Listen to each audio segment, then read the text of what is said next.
Assalamualaikum warahmatullahi wabarakatuh.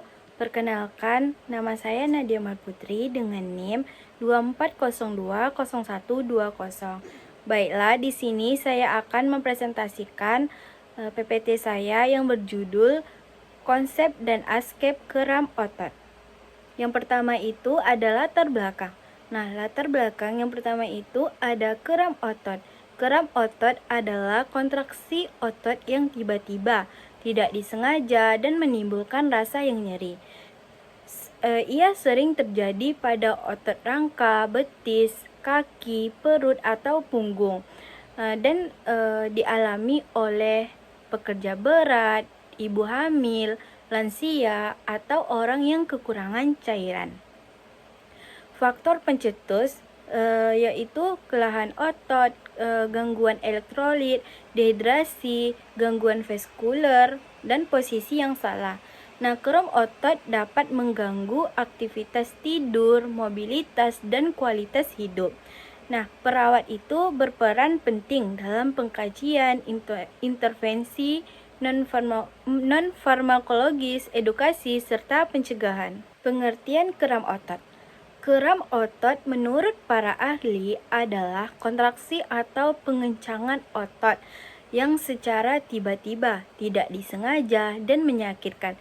Ia seringkali menyerang ke betis. Ini dianggap sebagai keluhan klinis umum yang terjadi pada orang dewasa sehat, atlet, atau akibat kelelahan atau dehidrasi, maupun lansia. Secara fisiologis, keram berasal dari aktivitas saraf motorik yang tidak normal. Selanjutnya ada etiologi atau penyebab. Yang pertama itu ada kelelahan otot berlebihan, dehidrasi, ketidakseimbangan elektrolit, hiponatremia, hipokalemia, hipokalsemia, dan hipomagnesemia. Sirkulasi darah buruk, posisi tubuh salah dan berlangsung lama. Dan keram hamil itu pada trimester ketiga, suhu panas atau iritasi saraf. Materi yang selanjutnya ada faktor resiko. Nah, faktor resiko itu yang pertama itu ada aktivitas fisik berat, cuaca yang panas, kekurangan air minum, atlet dan pekerja fisik, penyakit metabolik, DM atau hipotiroid. Gak ada juga gangguan ginjal, gizi buruk, dan penggunaan diuretik. Selanjutnya ada patofisiologi. Nah, rangkaian terjadinya keram otot yang pertama itu ada aktivitas atau posisi berlebihan kelelahan otot. Nah, yang kedua itu ada penurunan cadangan energi, gangguan mekanisme relaksasi. Yang ketiga ada gangguan elektrolit, depolarisasi menetap. Nah, yang keempat itu ada peningkatan excitabilitas saraf motorik. Nah, yang kelima itu ada terjadinya kontraksi otot yang tiba-tiba dan tidak bisa terkontrol. Yang keenam ada aliran darah menurun, hipoksia lokal, dan memperburuk nyeri. Nah, yang ketujuh itu ada terjadilah keram otot pada nyeri, tegang, dan spasme. Selanjutnya ada tanda dan gejala. Nah, tanda dan gejalanya itu yang pertama rasa nyeri yang tajam yang datang secara tiba-tiba, otot tampak mengeras atau kencang. Nah, terjadinya spasme atau kontraksi dan gangguan mobilitas. Nah, nyeri yang bertahan beberapa detik atau menit. Kadang ada sisa nyeri setelah keram.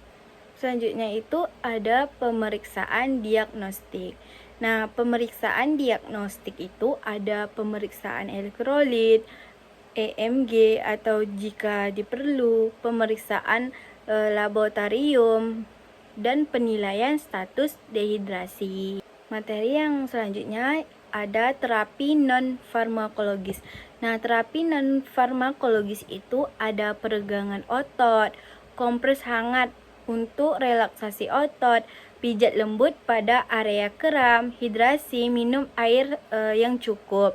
Latihan ringan setelah kram, pengaturan posisi dan ergonomi, dan latihan peregangan rutin sebelum aktivitas.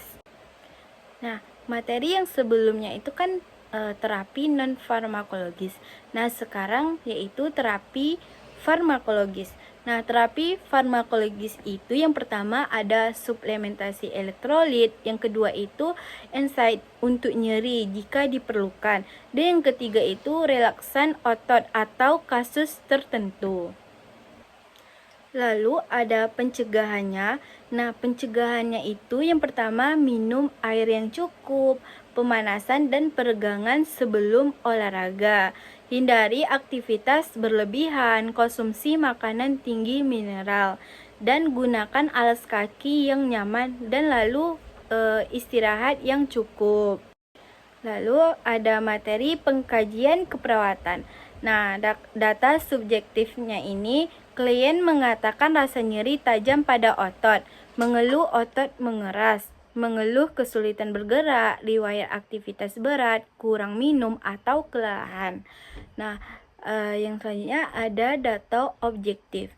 Objektifnya itu yang pertama ada tampak spasme otot, otot terasa keras, klien tampak meringis atau nyeri, dan rentang gerak terbatas, tanda dehidrasi jika ada. Selanjutnya itu ada diagnosa keperawatan SDKI yang mungkin muncul. Nah, yang pertama itu nyeri akut berhubungan dengan spasme otot. Nah, yang kedua ada gangguan mobilitas fisik dengan berhubungan kram otot. Yang ketiga itu ada risiko ketidakseimbangan elektrolit, dan yang keempat ada intoleransi aktivitas. Selanjutnya itu ada luaran keperawatan atau SLKI.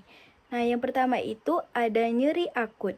Indikator yang pertama intensitas nyeri menurun, ekspresi wajah rileks, otot tidak kaku lagi, dan klien tampak nyaman.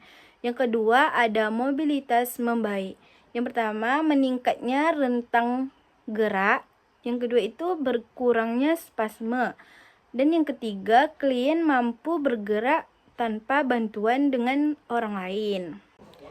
Selanjutnya itu ada intervensi keperawatan atau psiki. Nah, yang pertama itu manajemen nyeri. Kaji lokasi, durasi, intensitas nyeri, dan atur posisi pasien yang nyaman, dan lakukan kompres hangat, dan lakukan peregangan otot perlahan. Ajarkan teknik relaksasi napas dalam. Nah, yang kedua itu ada terapi otot. Terapi otot itu bisa pijat lembut pada area yang kram. Latihan ROM, pasif dan aktif, ajarkan peregangan rutin. Yang ketiga itu ada edukasi. Nah, edukasi itu pentingnya hidrasi. Sebelum olahraga wajib melakukan pemanasan. Habis itu pengaturan aktivitas agar tidak kelelahan makanan kaya mineral, pisang, susu, dan kacang-kacangan. Nah, kesimpulannya itu, kram otot adalah kontraksi otot tiba-tiba akibat kelelahan, dehidrasi, atau ketidakseimbangan elektrolit, dan dapat dicegah dengan hidrasi, peregangan, dan nutrisi yang baik. Asuhan keperawatan fokus pada mengurangi nyeri, meningkatkan mobilitas, dan edukasi klien. Dan yang terakhir itu ada pendekatan SDKI, SLKI, psiki dalam membantu perawat memberikan intervensi yang sistematis.